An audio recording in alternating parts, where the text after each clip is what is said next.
What's going on, guys? Welcome back to the channel. Appreciate you guys tuning in for another video. Welcome to the juice.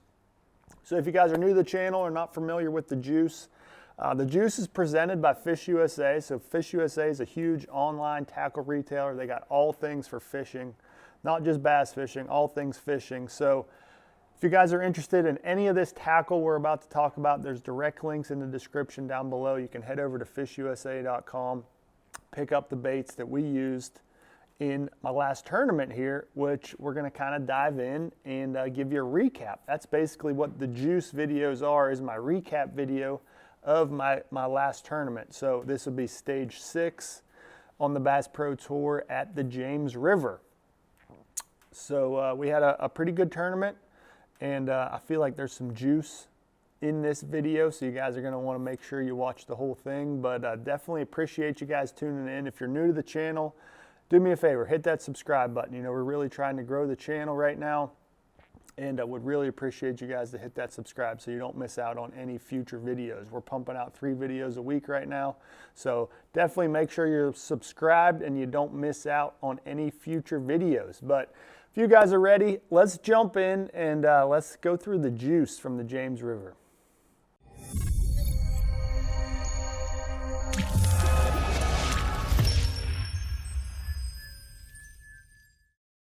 All right, so the James River, really, I mean, it should have been renamed the Chickahominy River Tournament, because a lot of the field, I would say 99%, 98% of the field spent the time down in the Chickahominy River. So really, that's where I spent all of my time. I didn't make a single cast outside the Chickahominy River in all 2.5 days of practice and the 2 days of competition that I got to fish. So I did not move on to the knockout round or the championship round, obviously. I finished up 15th place in my group, just a couple pounds out of the cut to make that top 10 to make the knockout round into the weekend. But 15th place was good enough for a check, and I feel like I had a pretty good tournament. You know, and every fish counts format on the James River or the Chickahominy River, it was super unique because there's a lot of fish there. And really, you go through a bunch of numbers throughout the day in order to, you know, build up your weight. And that's exactly what I did. So I really kind of had a 2-pronged approach to my tournament. You know, I really spent my practice looking at the tide. You know, this is the tidal fishery, so the tide is so important. And you want to make sure you're at the right spot at the right time, you know, with the tide. You got to time everything perfectly, because you could fish the best spot in the lake at the wrong tide and not catch a fish. They're not set up right. They're not positioned the same way they are once that tide changes. So, you know, these fish are constantly adjusting and repositioning on the tide. So timing was the #1 most important thing. And I really tried to play the tide both days. And it worked pretty good the first day. And the second day, it didn't quite work out near as well as I had hoped.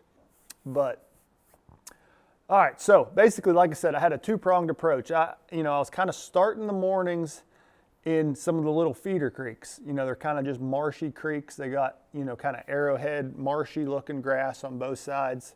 And as that tide drops out, you know, there'll be a deeper side, kind of the channel swing side. And that's really what I was focusing on, was more of those deeper sides of those little marshy creeks. And basically, I was just throwing a chatterbait. You know, this is what I was just basically covering water with right here. This is actually, if you guys are following the channel, you've seen me mention this bait. I actually ordered these for the Chowan River tournament. This is the new Evo chatterbait from Z-Man, 3/8 ounce size, and I got the bluegill color. I really like this copper blade. It flashes really well, especially in that, you know, kind of dirty water.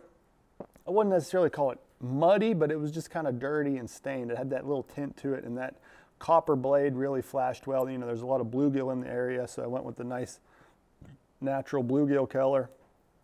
And then that guy on the back, I mean, he got teeth marks all over him. He is chewed up. I caught a few on him at the end of the day there on day 2. But putting the 3-inch Yamamoto Seiko trailer on the back. I really like that 3-inch trailer. Makes a smaller, compact profile of your entire chatterbait.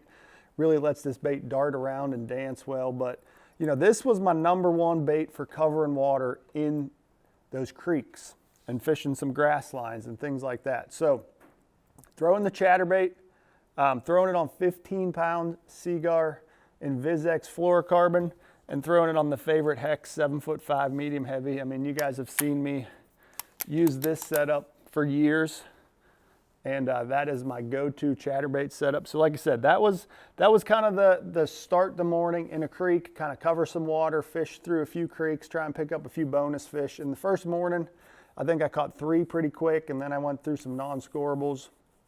So basically these small creeks kind of, you know, you really have to fish your way in and then fish your way out. You can't really run in them, run out, because they're so small.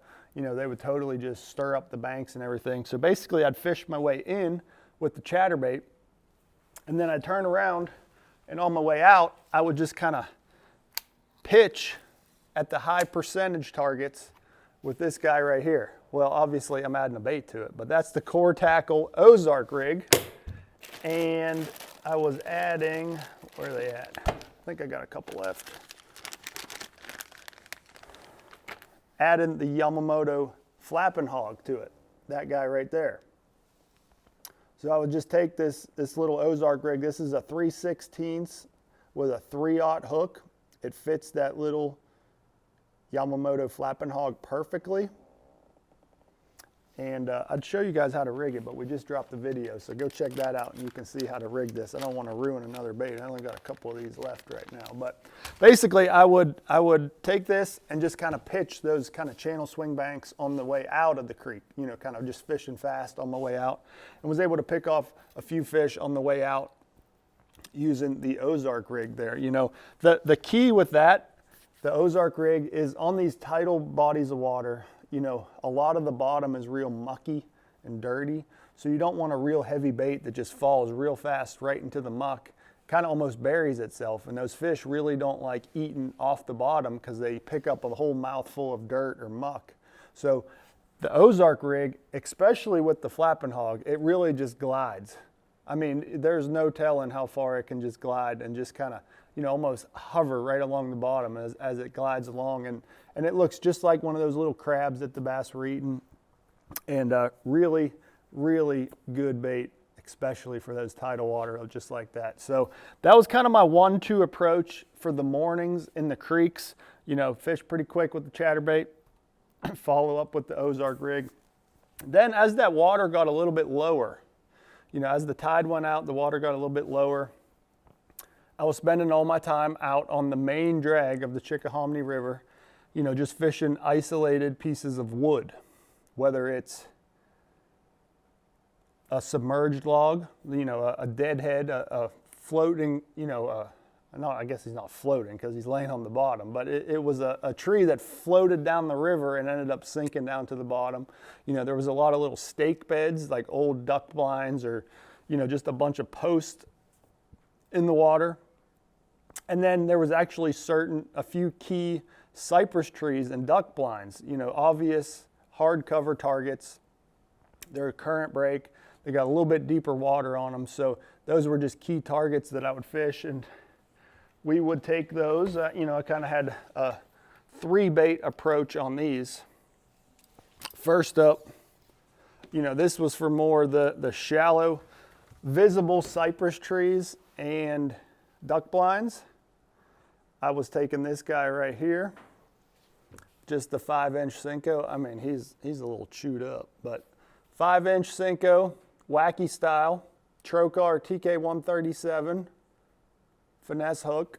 And this is the gooseberry laminate color. You know, that's a beautiful color for that tidal color water. I mean, just that dirty, dark water, that gooseberry laminate color really catches them good there. So that was, you know, that was my #1 bait for more visible pieces of structure. Like I said, skipping up next to a cypress tree, under a duck blind, that kind of stuff. I wanted to, you know, wanted to throw the Senko and allow him to just kind of ease down in there, and I picked up quite a few fish on him. So, you know, being a tidal river, all those little pieces of wood have barnacles all over them. So I upsized my line. I went to 15-pound Seaguar Tatsu for my leader line on all of my spinning rods this week. So I wanted heavier line, just because if you just happen to nick one of those pieces of wood, I mean, it would cut your line instantly, no matter what kind of line you use. So I wanted a little bit heavier line just for that added security, just in case I, bumped against something that,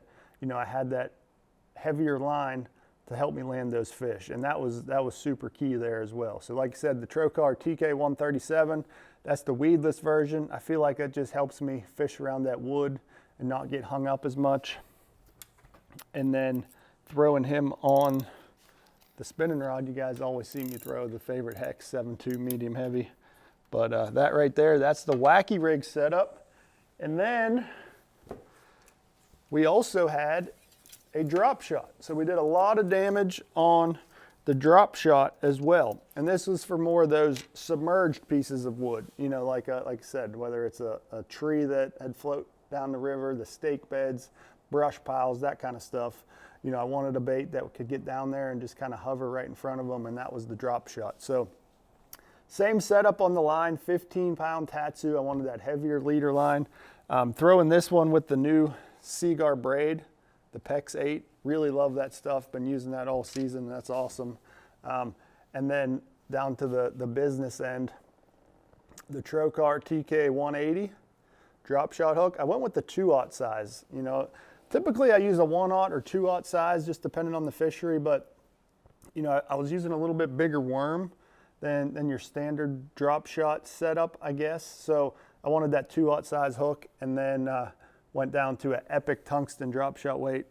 This one's a 3/16, so I used the 3/16 and a 1/4 ounce, just depending on the depth and really the current. So as far as worms, I used a couple different worms here. Obviously it's hard to beat a robo worm. I caught some fish on that, but this one is something that not a lot of guys are throwing on a drop shot, and it's the Yamamoto Sensei worm. And I caught quite a few key fish on this little worm right here.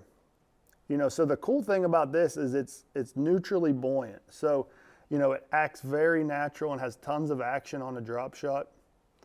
And this, what is this color called? Plum candy? Yeah, plum candy. I thought it was plum candy.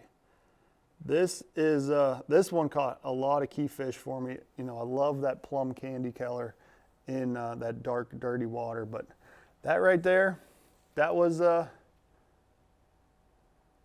probably my #1 bait throughout the week as far as catching numbers of scorables, and that would be the drop shot right there. You can't beat that in that type of fishery. So other than the drop shot, the only other bait that really played a major role was the good old jerkbait. So the jerkbait really played when that tide got slack.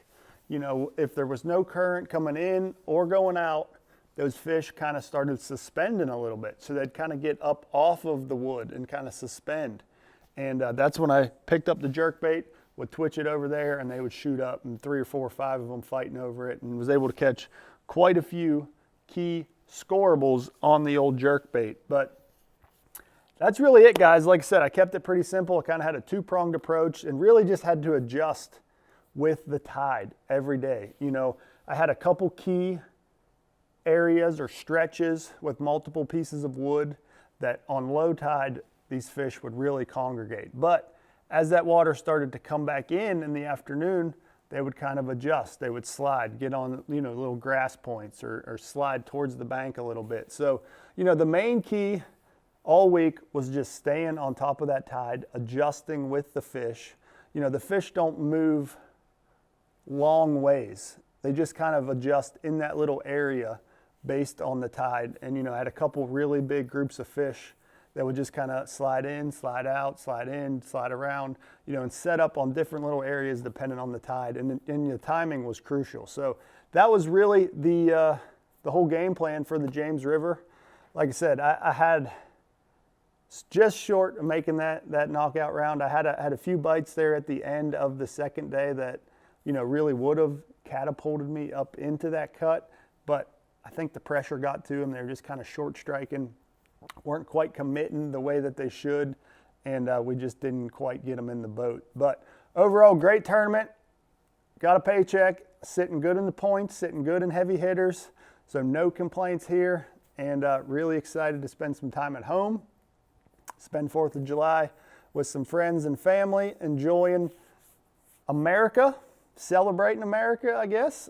And, you know, I guess next tournament's going to be on the Detroit River. So we're fishing the 6th Invitational of the year, and then we're fishing Stage 7 on the Bass Pro Tour at the St. Lawrence. So that's one I'm pretty excited about. You know, that's a place that I have some pretty good history on, so I'm excited to go there and see what we can't reel in. So appreciate you guys tuning in. As always, like I said earlier, check the description down below for links direct to Fish USA for all this tackle.